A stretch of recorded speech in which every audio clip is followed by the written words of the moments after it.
DJ Metal Craig of Craig's Metal Storm here. I have one of the members of the comacheros with me. Hey, how's it going? Would you introduce you like to introduce yourself? And hopefully I got the band name right.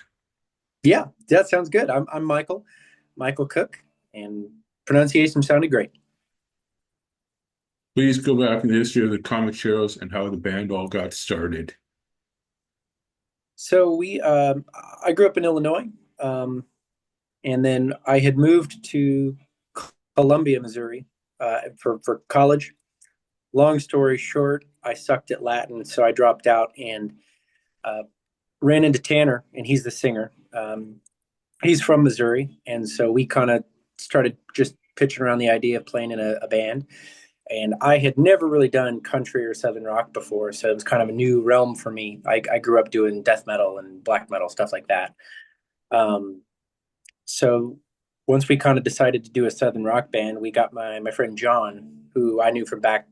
He's from Iowa, so we got drug him down here to Missouri, and it's kind of been off to the races ever since. It was about 2015 we started writing music, and 2016 we played our first show, and then 17 really kind of started to pick up, actually, playing lots of shows um, regularly. Cool. Just so you know, I actually jammed the new album before the interview. I thought it was Cool. actually a blues infused with some country elements style album. Awesome. But I thought it was cool as all get out, the album. Well, thank you. I appreciate that. It was definitely a different album for us because, I mean, it was, it's a bit more of a compilation. We've had several singles come out that were just released directly to streaming, and we've had several, the acoustic EP that's on there. There's one song, Lonesome Old Singer, which was only released on cassette there's a punk band here in town that we did a split with, and we just did a cassette split and never released it digitally. So it was kind of fun to bring that back. And we had a couple of songs from a show we did in Spain last year. And so it's kind of, we just had all of this extra material we wanted to put together, and our 10-year anniversary as a band made sense to put that out. Next one's always a really good one to ask the bands. How did you guys come up with the band name, the Comacheros? So Tanner's dad actually was the one that came up with that. There's um, an old Western movie and Clint Eastwood. It's called crap. I should know this. It's part of the lore. I should know this. The Outlaw Josie Wales is the movie, and the Comancheros are a kind of a gang, an outlaw group that operate in that movie. And so he said they were watching that movie, and he was probably 16 years old. And Tanner's dad said, if you ever have a band, you ever have a country band, you got to name it the Comancheros. And Tanner told him, I'm never doing a country band. That's terrible. And so then, 10 years later, when we're actually starting a country band or a southern rock band, it made all the sense in the world. And somehow there had never been, or there was not an active band. I think there was a band from Ohio in the 80s called the Comancheros, but the it was up for grabs, so we took it. Who's all in the Comacheros band lineup? What instruments do they play? So I'm Michael Cook, and I play drums, and I do a little bit of the songwriting. Tanner Jones sings and plays guitar, and John Green plays bass and sings. What are the band's immediate music career goals? Well, we started out, it was very much Willie Nelson and Motorhead, and trying to mash those together in whatever way we could.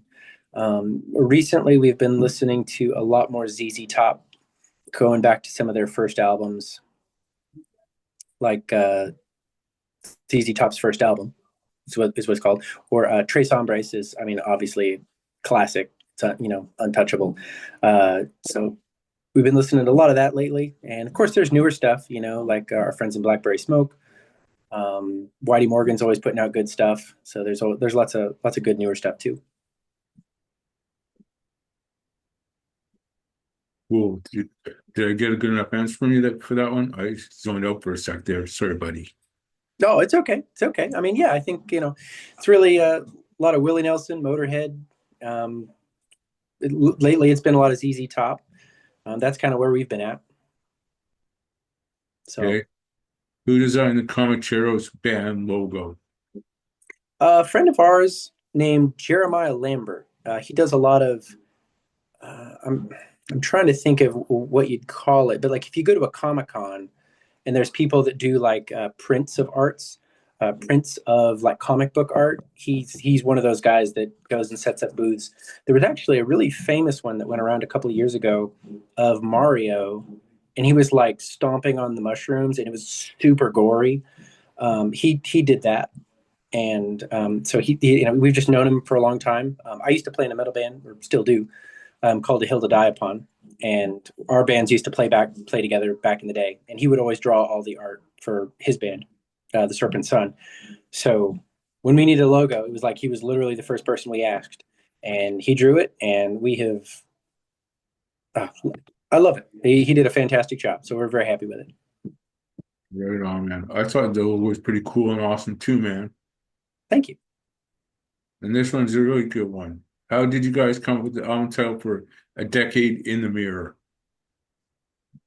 Well, we kind of threw a lot at the wall for that one because we wanted to have a title that reflected what it was, because obviously it's not a traditional album. It's recorded. I mean, you've got recordings from 2015 to 2024. You've got live recordings. You've got recordings that I did in my bedroom. You know, so it's a lot of different stuff all jammed together. So we wanted to kind of make it clear that it was a project over time. So we wanted to reference that it was a 10-year project, but we also wanted it to just sound.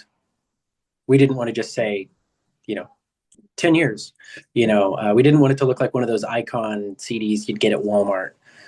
So we kind of just started throwing out different variations of that, 10 years this, 10 years that, and A Decade in the Mirror was kind of the one that, just we liked the sound of it, made us think of a truck. Before I get you to talk about the art for A Decade in the Mirror, I want to let you know Yep. the album cover was absolutely sick and awesome too. But the question I have is, who designed the A Decade in the Mirror album art? So that was Gary Ronaldson. He does Bite Radius Designs, and does a lot of metal stuff for like Napalm Death or Misery Index. And so we've had him design stuff for our A Hill to Die Upon before, and he just does phenomenal artwork. And we had our first EP had it was called Four Horsemen, and it's on A Decade in the Mirror. And the cover for that was this old just drawing of three horses we found, and we thought it was really funny that the album was called Four Horsemen, but there's only three horses on the album cover. So we saw Gary posted these two horses, and it was probably 2016, maybe 2017. And we saw him post it, and it was just like he was, hey, here's a t-shirt design I did. It's for sale. Let me know if you want to buy it. And I just saw it, and I was like, that is basically our album cover, but way better. So we have to buy that, and we'll just sit on it. And so we've been sitting on it for like 7 years, knowing that this is what we were going to do with it. And so I was so thankful that he just crushed it. He did a great job with it, and it was good. After 7 years of sitting on this album cover, it's very nice to finally put it out and be able to have people see it. Funny thing you mentioned Napalm Death. I'm a fan of Napalm Death. I'm into Melvins, Helmet, Incantation, Deicide, Cannibal Corpse, Fear Factory. I listen to black metal stuff like Abbott, Immortal, uh, Nice. Dark Funeral, Dark Fortress, and much more. I mean, the old school stuff like Judas Priest and Halford and all that stuff, the classics like Maiden. And you know what's really sad though? Paul Diano's gone. Oh, yeah, man. That's a good. I mean, it's a good genre though. I mean, like Deicide, you mentioned, they're phenomenal live. Absolutely great band. Yeah, Deicide is awesome. I saw him back in 2014, I think it was, or 2015. So Okay. 11 or 10 years ago. But they did an awesome set in general. And Nice. we're going to get into the next question, so we still have time to get through all the Yep. questions I have for you tonight. How did you guys come up with the song title for Jesse James, and what were the ideas behind it? Well, we're actually not too far from where Jesse James was born here in Missouri, and so he's kind of a bit of a Robin Hood figure. You know, the closer you get to Missouri, the higher his approval rating goes, so to speak. So we're see, he was born in St. Joseph, Missouri, and that's about 2.5 hours away from where we're at now. And he participated in the, I believe it was the Centralia Massacre, which is the town we actually recorded. Sorry, I've got my CD here for reference. That EP where Jesse James is on, we recorded in Centralia, which was completely accidental. But he was, I think, at 16 when he participated in that. So he's floating around. So if you're into cowboys at all and you're in Missouri, I mean, he's just everywhere. So we knew we had to reference him in some way. Just so you know, I thought the whole album was well balanced, but that particular song stuck out the most for me on the album. I thought it was my Cool. personal favorite. Nice. Yeah, I'm more of one for the B-side rarity stuff on an album, unlike some other people. Cool. The next question is, what advice do you have for people who want to form their own bands? Say the most important thing that I have ever run into with whether it was a hill to die upon doing my like black metal stuff or whether it's in the comacheros, but persistence has always been the most important factor. The hill to die upon has been going for about 20 years, and the comacheros has now been 10 years, and it seems like one of the biggest things we have every time is that we will, if you're just still around after your competition throws in the towel, not that it's, it's always a competition, but that becomes its own virtue, is just still being around, so just keep doing it, don't stop. And sometimes even just taking it slower so you can go longer really makes a big difference in the long run so you don't burn out. Sorry about that. Got distracted because my cat meowed in the background. Little rascal. The next question is a really good one. Who are the band's musical influences? Hmm. I think as a band, Motorhead and ZZ Top are probably the two biggest ones because we are a three-piece. We used to have a fourth member, and he was great, but when he left, it it felt like it was time to be a trio again, and we just always liked the simplicity of that. So being able to hear what Motorhead can do with just three guys, hearing what how much sound ZZ Top can make with just three guys, and it's never too much, but it's always just so good. Everything's very well thought out, and I really um, it's good. You're thinking about what notes are really important, what is really integral to the song, and and Motorhead just is awesome. So there's that. This next one is really going to some people get you laughing a little bit. Please give some drum tips or advice for starting out drummers. Hmm. Putting out drummers.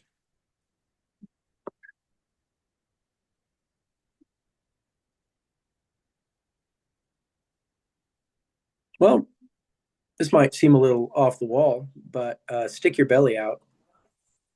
A lot of times, anytime anybody's playing any instrument, we'll suck in our gut and it kind of tenses us up and that makes us rush. So, especially if you're a drummer, you got to be relaxed and you have to be chill. And so, because that helps you keep the time down. So, as a drummer, people want you to be a little bit slow rather than a little bit fast. And so, if you're sucking your gut in, if you're tense, if your core is tense, it's going to make you speed up a little bit subconsciously, even if it's just that much.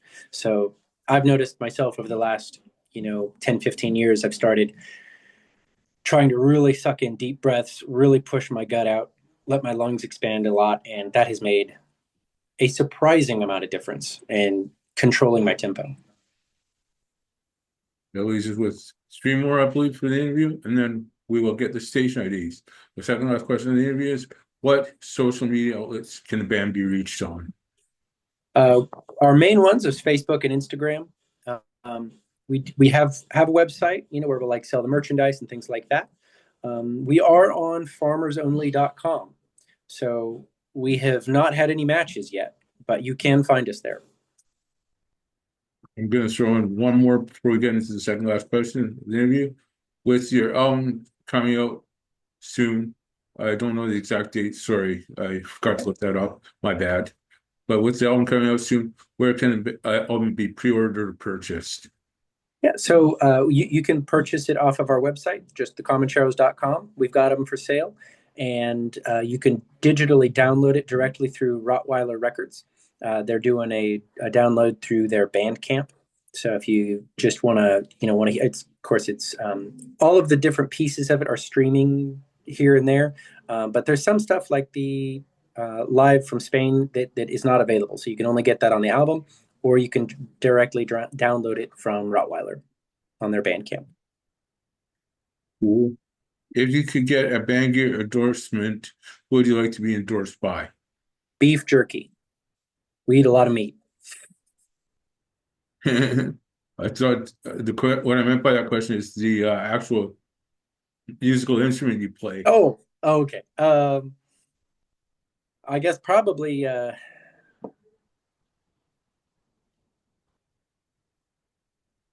drumsticks. I played Vic Firth drumsticks, and those are I go through a lot of those, so that would probably be the best one for me. Right on. That leaves us with the last question of the interview. Need the station IDs. What new band news do you have on the Comacheros band front? And then anything we might have missed in this interview today? I think the biggest thing we got coming up right now is well, kind of there's two things really. If you are a football fan, we were just in a Super Bowl commercial for the state of Missouri. So if you look up the MoDOT Super Bowl commercial, you'll see a couple of us acting in that, and that was a lot of fun. So that's on YouTube or Facebook. But the next thing the band has coming up is the European tour. We're going to be over in Germany, France, Spain, from April 23rd until May 31st. So it's going to be about 6 weeks. We'll be over in Europe, and that'll be good time. That's for sure. Cool. And before I get to do the station IDs, I'd first like to thank Chris and Paul of Imperative PR and Rottweiler Records for signing up this interview with us today. And the station ID, that's the first one, is, hey, this is Mike of the Comacheros, and you're listening to Mangled Music Radio. All right. So, hey, this is Michael with the Comacheros, and you are listening to Mangled Music Radio. Second station ID is from my personal show, Craig's Metal Storm, which was based off the NES Metal Storm video game. It goes like this. Hey, this is Mike of the Comacheros, and you're listening to Craig's Metal Storm. Hey, this is Michael with the Comacheros, and you are listening to Craig's Metal Storm.